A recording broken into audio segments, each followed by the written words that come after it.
Bonjour Christian Arbulot. Bonjour. Vous êtes directeur de l'école de guerre économique et directeur associé du cabinet Spin Partners. Vous venez de publier Le nationalisme économique américain, publié aux éditions VA Éditions, une analyse qui replace les positions protectionnistes de Donald Trump dans une perspective historique.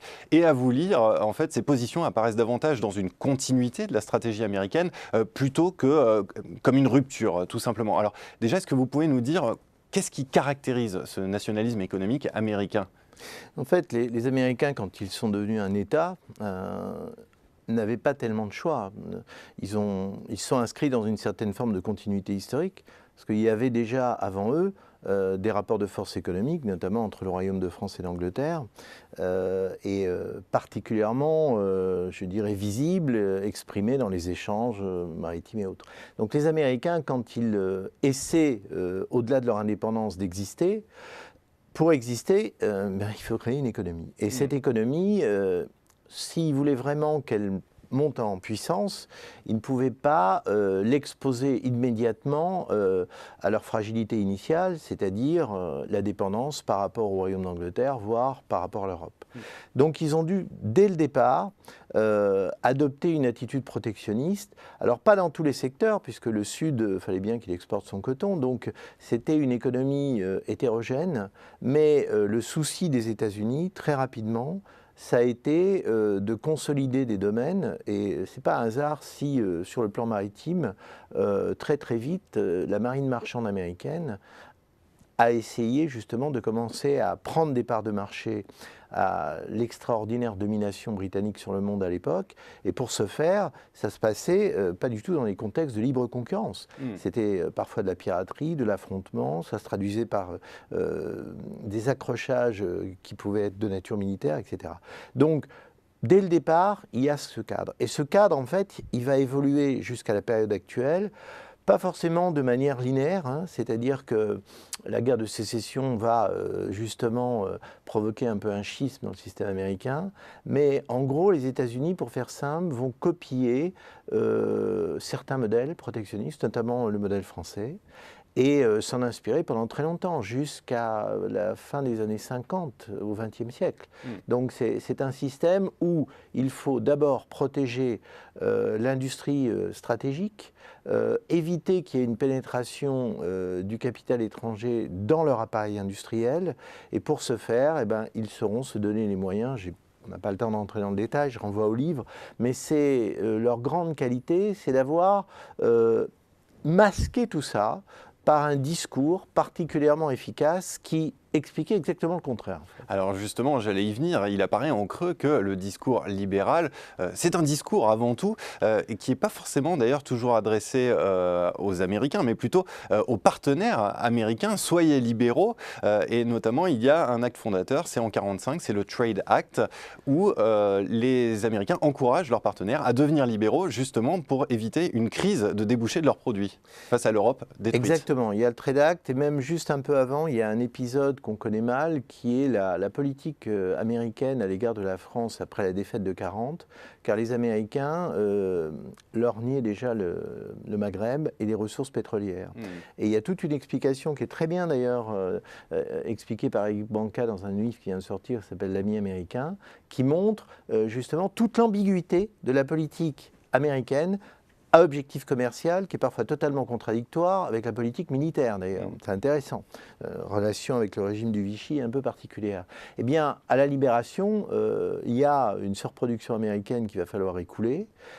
Et pour l'écouler, il faut profiter de l'affaiblissement de l'Asie et de l'Europe. Donc, les Américains font en sorte d'obliger leurs partenaires à accepter de passer sur certaines fourches codines, et c'est ce fameux traité qui oblige notamment les Français, si on prend le cas de la France, à ouvrir le marché agricole notamment, à créer des dépendances dans l'alimentation animale, à créer des dépendances intéressant dans le domaine culturel, au niveau du cinéma, etc., à ouvrir la diffusion d'Hollywood, qui n'existait pas du tout sous cette forme avant la guerre, et bref, de créer aussi des dépendances énergétiques. La France est complètement laminée de ce côté-là, on dépend du pétrole jusqu'à l'arrivée de Gaulle, et de manière massive.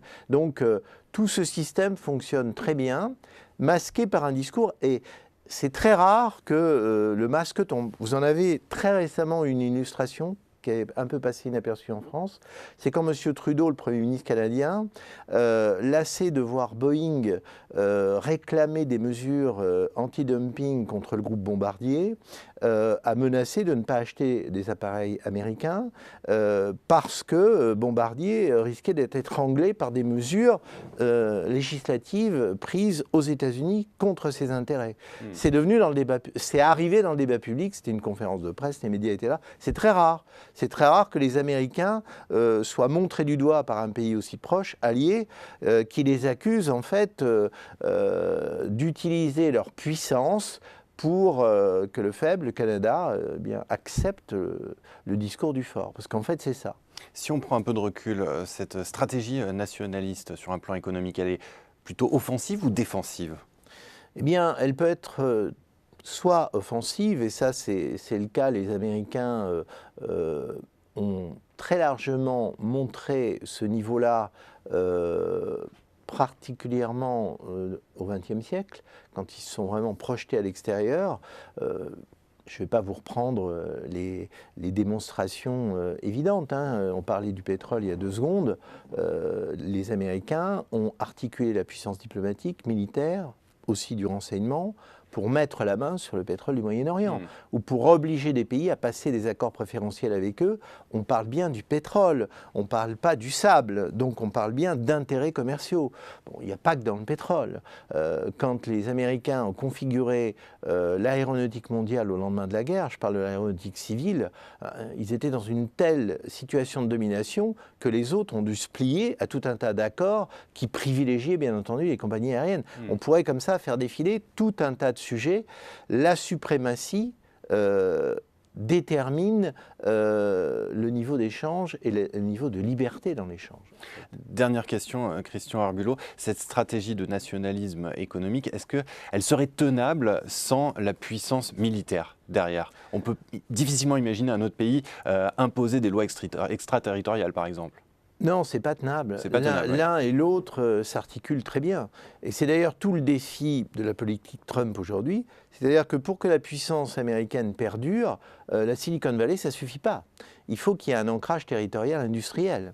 Et ce n'est pas un hasard si Trump cherche à redynamiser une partie de l'industrie américaine qui est inévitable pour maintenir ce niveau d'appareil militaire et de ne pas être dépendant surtout de la technologie étrangère, ou pas trop dépendant. Eh bien, merci beaucoup Christian Arbulot. Malheureusement, on n'a pas pu aborder tous les points de ce livre très riche, Le nationalisme économique américain. Merci pour cette présentation. Merci bien.